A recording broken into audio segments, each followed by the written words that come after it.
29ನೆಯ ಪ್ರಶ್ನೆಯನ್ನ ಗಮನಿಸಿ ಮಕ್ಕಳೇ. P of x is equal to x square plus 3x plus 1 ಈ ವರ್ಗ ಬಹುಪದೋಕ್ತಿಯ ಶೂನ್ಯತೆಗಳು ಆಲ್ಫಾ ಮತ್ತು ಬೀಟಾ ಆದರೆ ಒಂದನೇದು 1/α ಪ್ಲಸ್ 1/β, ಎರಡನೇದು alpha square beta plus alpha beta square. ಇವುಗಳ ಬೆಲೆಯನ್ನ ಕಂಡುಹಿಡಿಯಿ. ಸೊ ಇಲ್ಲಿ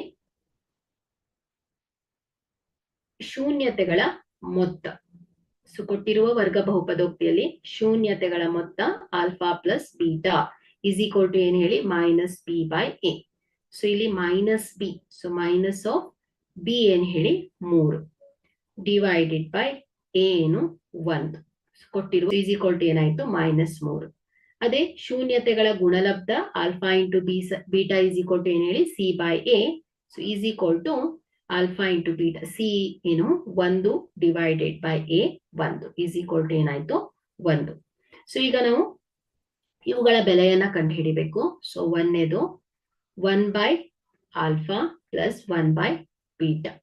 ಸೊ ಇದು ಇಸ್ ಈಕ್ವಲ್ ಟು ಏನಾಗುತ್ತೆ, ಇದನ್ನ ಸಿಂಪ್ಲಿಫೈ ಮಾಡಿದ್ರೆ ಆಲ್ಫಾ ಇಂಟು ಬೀಟಾ ಛೇದದಲ್ಲಿ, ಸೊ ಇಲ್ಲಿ alpha plus beta. Okay, so beta plus alpha ಆಗುತ್ತೆ. ಸೊ ಆಲ್ಫಾ ಪ್ಲಸ್ ಬೀಟಾ ಬರ್ದಿದ್ದೇನೆ. ಸೊ ಈಸ್ ಈಕ್ವಲ್ ಟು ಏನಾಯ್ತು, ಸೊ ಆಲ್ಫಾ ಪ್ಲಸ್ ಬೀಟಾ ಅಂದ್ರೆ ಶೂನ್ಯತೆಗಳ ಮೊತ್ತ -3 ಡಿವೈಡೆಡ್ ಬೈ ಶೂನ್ಯತೆಗಳ ಗುಣಲಬ್ಧ ಏನ್ ಬಂದಿದೆ 1. ಹಾಗಾದ್ರೆ ಇಲ್ಲಿ 1/α ಪ್ಲಸ್ 1/β ಇಸ್ ಈಕ್ವಲ್ ಟು ಏನ್ ಹೇಳಿ -3. ಅದೇ ರೀತಿಯಾಗಿ ಎರಡನೇದು alpha square beta plus alpha beta square is equal to, so ಎರಡು ಪದದಲ್ಲಿ ಆಲ್ಫಾ ಬೀಟಾ ಸಾಮಾನ್ಯವಾಗಿದೆ.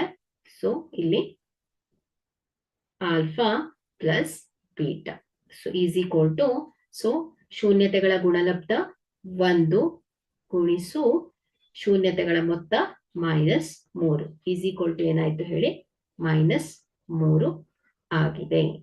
Thank you.